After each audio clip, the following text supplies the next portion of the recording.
பாருங்க, உரப்படங்க இன்னைக்கு காலை டிஃபன் என்ன செய்யலாம்னு சொல்லி அப்படி நினைக்கிற சகோதரிங்களுக்கு இந்த நம்ம வந்து இந்த வீடியோ பார்க்கும்போது ஒரு ஞாபகம் வரும்.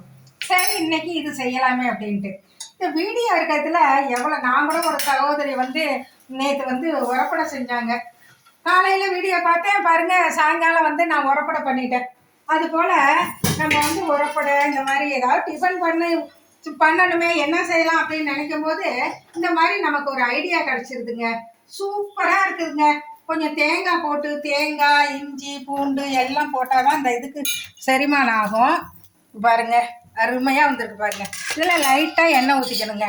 இது பாருங்க, லைட்டாக எண்ணெய் ஊற்றி இதை நல்லா மொறுன்னு வச்சு தேங்காய் சட்னியோட சாப்பிடும்போது அவ்வளோ டேஸ்ட்டாக இருக்குங்க. நான் உங்களுக்கு சாப்பிட்டு காட்டுறேன் சகோதரிகளே. சூப்பராக இருக்குது. ஆனால் கொஞ்சம் நல்லா வேக வச்சிடணும் சகோதரிகளை. பாருங்க, நல்லா இருக்கும். இதோட தேங்காய் சட்னி வச்சுக்கிட்டு நான் சாப்பிட போகிறேன்.